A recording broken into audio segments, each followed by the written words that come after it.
And again, another one bites the dust. How many videos am I going to have to make to tell you if you don't look like me, but you think because you're not black, it's not going to happen to you? It's going to happen to you. And the irony is your proximity to whiteness is never going to save you, and the call is always going to come from inside the house. Let's not forget that just a week and a half ago, they found a 19-year-old Latino boy hanging outside of a police department in Washington, D.C. We will never like you. We will never accept you. We will use you. We will abuse you. And then we will toss you aside. She's a dead woman walking. If she'll get drunk and get on Instagram on somebody else's page and talk like this, do you imagine what she says within the police department with other officers? So now they're thinking if she'll yap, she'll yap. So we need to worry about that. We'll never protect you. We'll never choose you. And you are not safe with us. Hi, I'm Kylene. As somebody who was raised MAGA, I wanted to say that there is no proximity to whiteness that guarantees your safety. It doesn't matter how many white people you surround yourself with, whether you marry a white person or whether you have a white boss that you're close with. A lot of white people will never truly see people of color as their equal. They simply pretend out of convenience. And I think one of the most clear-cut examples of this is during the COVID pandemic. I think a lot of people are familiar with the model minority myth, which causes white people to treat Asian people better because they're seen as being more successful than Black or Latino Americans. The issue is that the second COVID happened, white people started attacking any even remotely visibly presenting Asian person in the vicinity. They were boycotting Chinese restaurants that had absolutely nothing to do with the pandemic and generally causing a lot of violence towards these communities. Another example is Jewish people who are white presenting. When a lot of white people find out about somebody's Jewish ancestry, there's always a good chance that they will become anti-Semitic to that person. Even if you're white and they see you as a race traitor, like people have called me, you will get just as many threats. There is no amount of whiteness that will protect you unless you are a conservative white non-Jewish person. You will never be white. As much as you, a fellow Latino, wants to be in proximity to whiteness, you will never be white. You will never be chosen in that way. As much as you think that you are better than undocumented Latinos because your family came here the right way, or because you're second generation or third generation, or because you either forgot or unaware of the foundation of this country and the fact that immigrants from Europe came here, stole the land from indigenous people, and then literally stole people, and forced them to be slaves, forced them to do labor. So when you think that you want to be in proximity to whiteness because you consider yourself better, think about that. Think about that there is internalized racism in our own community, how there is anti-blackness in our own community, how there is colorism in our own community. Think about those things, because no human being is better than the other because they think that because they have papers that they are better than another human being. A human being is a human being. There is no alien. There is no illegal when it comes to the world, okay? So let me remind you that you will never be white. I don't know how well this can be articulated any better, or how well to emphasize this, but I know one thing for sure. Everybody needs to hear this. Every Black immigrant, every Latino immigrant, every Asian immigrant, every person of color actually trying to survive inside America's racial power structure needs to understand one very brutal truth. You cannot earn acceptance from whiteness by actually performing loyalty to it or endearing yourself to it. You know, you can be useful to the system. You can be tolerated. Know the difference between being tolerated and being accepted. They can tolerate you, but accepted, never. You will be used. You will be tolerated for as long as you're useful. The moment you're not, you're discarded like, a piece of toilet paper that's, it's completed its work, Now, let's continue to watch, and we'll be back with some more good commentary. Dear Latinos, being racist to other Latinos, indigenous, and Black folks will not bring you any closer to the whiteness that you crave so much. And if this message bothers you, then it was probably meant for you. Race is a trip. Mexicans were thinking they was white folks. They'd forgotten about the Alamo. All my Puerto Rican friends. I'm Spanish. Oh, a tall Mexican. No, I mean, I'm Spanish. I thought that was a language. Everybody gets it twisted. If you take an African zebra to Canada, it does not make it a Canadian zebra. Puerto Ricans, Dominicans, Cubans ain't nothing but black folks that can swim. You think that you better than us. Cause they dropped you off first. You will never be a part of the white community, okay? And let me hold your hand while I say this. You will never be a part of the white community. No matter how whitewashed you are, no matter if you don't speak your native language, no matter if you don't have an accent, no matter if you get your steak medium rare, you will never be part of the white community. I myself am Mexican, my husband is white, and the privilege that comes with that, for him, never for me, for him, everything that he doesn't understand. And I don't understand like Hispanics that are just so openly against their own people. I don't get that. I mean, like my son, I am raising him fully rooted in the fact that he knows he's Mexican and he will never be ashamed of that. A lot of people that support different thoughts that don't align with them and what they look like there's a lot of self-hatred in that. There's a lot of lack of self-acceptance. My sister-in-law is white, my husband is white, we are surrounded by white people all the time, and we will never be part of that community. It's insane to me when people shit on their own culture and their own people. And that's just the reality that we live in today. I, for one, am never going to forget how a lot of you guys on this app treated black women and the black men, but specifically the black women who said that we were resting and we were sitting this one out after the country played in our face when it came to Kamala being elected for president. I will never forget that, because over the past year and a half that we have declared that we are resting, we have continuously seen people in our country be continuously anti-black and racist. The Latino community tried to come at us when everything started happening with the ICE raids.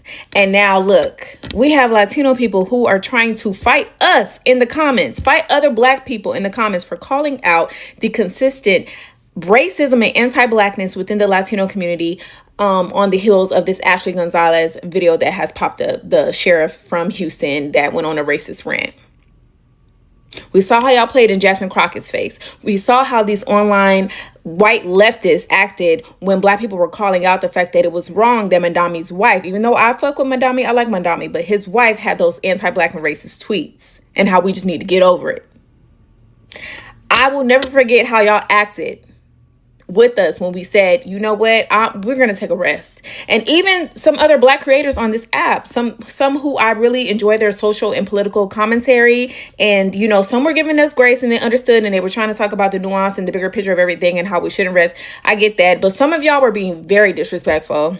And we have seen time and time again that we were right. That we were right.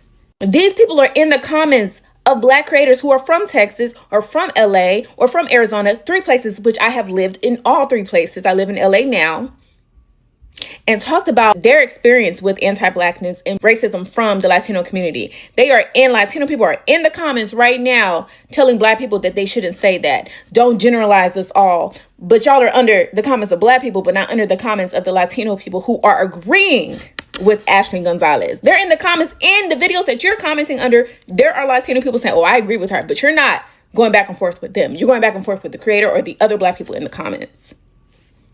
You got this poor white trash using black people for rage bait, talking about black proms and hood proms. Y'all had a lot to say, a lot of disparaging and mean things to say to the black community when they said, we're going to rest because y'all are playing in our faces. And continuously, we have seen time and time again that we were right. There's a lot of self-hating Latinos on this app, like Latinos for Trump. And obviously, they think they're white. They try to cater to white Republicans. They're desperate for acceptance, which, they'll never get. And I find it very interesting because never once have I seen a white Republican, repost their videos or share their videos or like their videos or leave a comment saying that they support them. Never. If you go to their comment section, all you're going to see is other self-hating Latinos. It's like a little circle jerk of self-hate. They're so desperate for acceptance that they seek validation within themselves. If you don't believe me, go to any of their videos and just go look at the comments. And I'll take it even a step further. You guys remember Tortas Manantial, that Mexican restaurant in Phoenix that came out saying that they were MAGA and now they're going bankrupt? I have not seen a single white Republican or a MAGA content creator come out and say, you know what?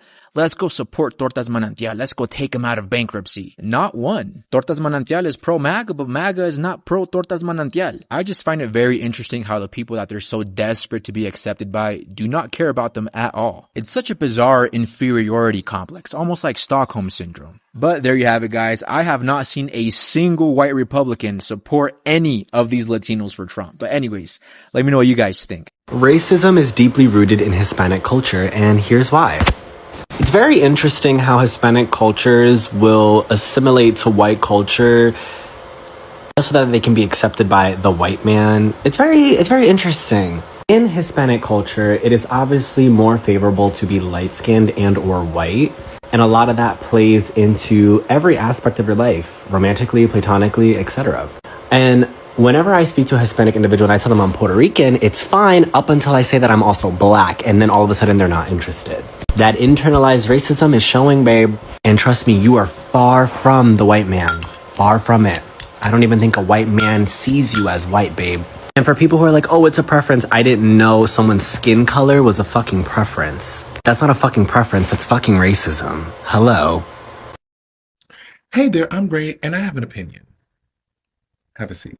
So, I want Latinos to understand that they're not white, they will never be white, and they will never be accepted as white. Let me back it up. So you know me, I stay scrolling on that goddamn internet. Follow me there. And I was scrolling on Instagrams and I saw that Black Millionaires, one of the pages I love to follow, posted that voting data shows that the Latino vote was the tipping point that pushed James Tallarico to victory over Congresswoman Jasmine Crockett, who did extremely well with the black. First of all, shout out to the black vote that showed up.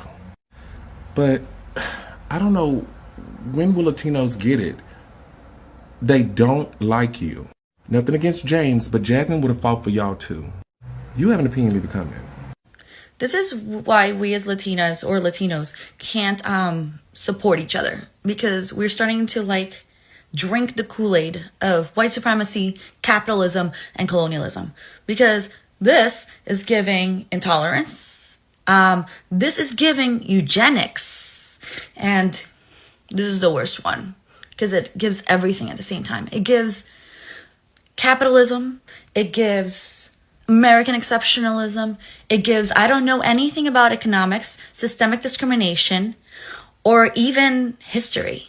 And it's just embarrassing, honestly. It's pathetic that the whole mantra here is that you have complete control over how successful you are in a country that colonized you and discriminates against you all the time. In that case, how come not every one of us is a multi-billionaire? Oh, because we're lazy, right? Or because we're stupid. Or because we don't care. Or because we portray ourselves as victims. Read a fucking book. Talk to people. This is not a flex. You guys, this is Anne Marie, the anti-HR lady. And I want to have a little conversation that may not make everyone watching this video feel good, but it's a conversation that I think needs to be had, and it's a topic that keeps coming up in a lot of consultations I have with my clients, and I think we have to have a conversation about the fact that some of us, and when I say us, I mean Black and brown people, the quote, people of color, and I don't consider Black people, especially Black Americans, are not people of color, we're Black people. But all the other non-Black people in American corporate workspaces, I want to talk to some of you, and if it doesn't apply to you, then feel good about that. But if you feel triggered by anything that I'm saying, then I'm probably talking about you, and you need to unpack that. And you need to seriously figure out how to do differently and how to do better. It is very clear to anyone that understands white supremacy and racism in the United States that anti-Black racism is the foundation of all other isms in American society. And without the civil rights movement, all other groups besides Black Americans would have no rights in the United States. The United States did not even start to allow immigration of black and brown people into this country until after many of the civil rights laws were passed. That's a fact. You can go look it up. Google is your friend. So it pains me to hear and see, and I've experienced a lot of this myself, black and brown immigrants coming into the United States and engaging with corporate workplaces and aligning themselves with whiteness and against black Americans in workplaces. And I understand where a lot of it comes from. I mean, most of these countries, continents, Asia, Southeast Asia particularly, but all of Asia, and Africa as well, were colonized. So while your ancestors may not have been enslaved physically, some of y'all, your minds were colonized and your countries were colonized. And some of them continue to be controlled by European countries from a financial perspective and socially. And so there's this desire for proximity with whiteness that has been taught over centuries to people from India, China, even though China was never colonized, but Chinese Americans come to the, Chinese immigrants come to the United States, and we see a lot of this as well in that population, and African immigrants and Caribbean immigrants. And I speak of this as a person who was raised by West Indian parents. I'm a first generation American. I was born in the United States, and I consider myself to be blackity black, as I tell people all the time. That's how I feel. I don't call myself West Indian American, a Caribbean American. I'm Black American. But I have interacted with many other people from the Caribbean diaspora who do everything they can to try to say that they're not black like black Americans, and I'm Caribbean American, and I'm this American. No, you're black. And I want to say very clearly to you, all of you, that white proximity will not save you. They don't consider you to be equal to them any more than they consider black Americans, and they don't like you better. And so actively and intentionally seeking proximity to whiteness may harm your black American brothers and sisters, but it's not going to save you at the end of the day. And so I really want to speak to those of you who feel that you're superior in some way to black Americans and come to the United States and look down on black Americans, come into workplaces, and when you receive promotions and positions of authority, actively oppress black Americans. Stop it. Cut it out. Because eventually, as the late great Paul Mooney said, every black person in America, black or brown, you're going to get your nigga wake up call eventually. All of us have had to have it. No matter how far up the pool we went and how high up we think we are, we all get the wake up call eventually. And it's painful whenever it comes. It's especially painful when you didn't expect it because you thought that you were somehow different or better. You're not. All of us as black and brown people are not treated or considered on par. And I don't care whether you think you are model immigrant or whatever it is. I don't care how many degrees you have, what university you went to. You're not better. And ultimately, you'll learn that you're not better. But it is not okay to inflict oppression on other people that look like you because you think that you're better than them somehow. And because you think that your white counterparts tell you that you're articulate and you speak well and you're not like them. When a white person tells you that you're not like them, that's not a compliment. It's not a compliment. Don't think it's a compliment. But they will use you against your own if you let them. And too many of us in workplaces, including some of us who are black American, we desire proximity to whiteness, and that desire allows us to do things that are unconscionably horrible. I can tell you that my very first encounter with a discriminatory hostile work environment was at the hands of a black American woman. So I'm not just talking to those of you who are immigrants. I'm talking to all of us as black people and all of us as black and brown people. But I'm especially talking to those who call themselves people of color and those with immigrant backgrounds, because there's a lot of this happening. I have a lot of potential and clients who are coming out of tech.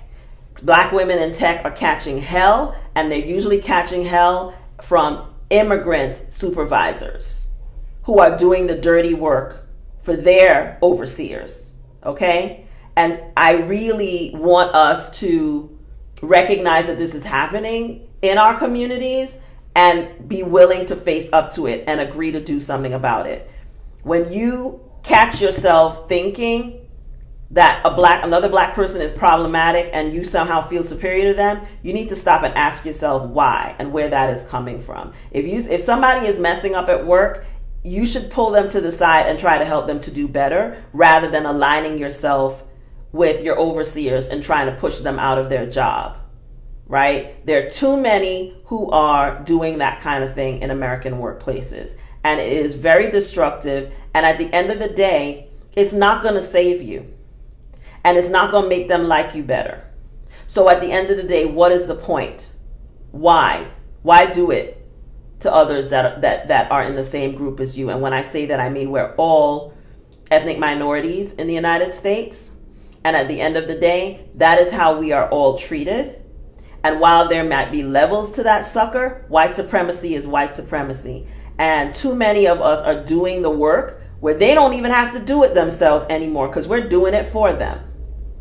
We're allowing ourselves to be used as perpetuators of white supremacy in white corporate workspaces and American workspaces. And we have got to cut that out, because it's really harming us as a group. And it is used to divide us so that they can continue to be at the top of the food chain. And so I really want to say to you guys who are working in these spaces, check yourselves. So I really would like us to, as people of color, those of you who consider yourself to be people of color, and I'm not talking to Black Americans here, I'm talking to everyone else who considers themselves to be people of color, whether they can call themselves African immigrants, or you're Asian American, or whatever you call yourself. Don't be a tool of white supremacy in the name of white proximity, because white proximity, in the end of the day, it's not going to save you. Well. So this is actually the trap so many people fall into when they arrive in America. They think that proximity to whiteness actually equals protection. They think if they separate themselves from Black people, Black Americans, and they distance themselves from Black Americans, they mock other minorities. They look down on Black Americans who actually have fought for, everything that immigrants enjoy today. They think these immigrants think that if they defend racist systems or become good immigrants, somehow they will be rewarded with belonging, with acceptance.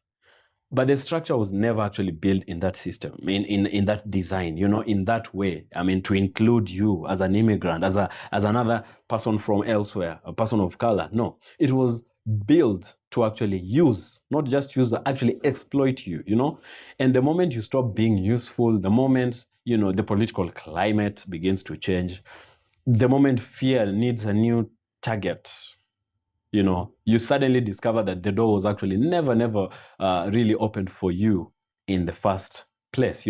That's why history keeps repeating itself. Every generation, there are immigrants, or even every election, look at it, there are immigrants and minorities convinced they can climb, to white power structure by stepping on other marginalized people, by looking down upon Black Americans. And every generation, the same system discards the same people the second they are inconvenient, the second they are not needed. It's like, clearly, history has shown that we don't learn from it. Even poor white Americans themselves get manipulated by the same structure. The elites tell them, at least you're white, you're not like them. That illusion keeps them emotionally invested in the system that actually economically exploits them. We've been seeing them recently coming out, poor white folks, to decry about the system that they elected themselves, that they thought it would protect them, that they thought they were actually part of. The real engine of divide and conquer politics is that, while everybody else is busy fighting each other, the power structure remains untouched, comfortable, protected, and wealthy and exploitative at the same time. So people need to wake up. Anti-blackness will not save immigrants, for sure. I'll repeat that. Anti-blackness will never save an immigrant. And selling out other minorities, selling out black people will not save you either. Performing loyalty to racism will not protect you as a person of color, as a black person, because there are also black people who really are part of, they're being used by the system. We have seen them. It's not one or two. We have a endless list of black people being absorbed by the system, endearing themselves, and actually being used to inflict on other people, on other black people. The only thing that actually threatens the system of white supremacy is solidarity, and that is the solidarity between the people it actually attempts to divide. Sadly, black Americans have been preaching this for generations, for decades, for years, but it seems people, especially those coming to America, cannot just listen, cannot just understand.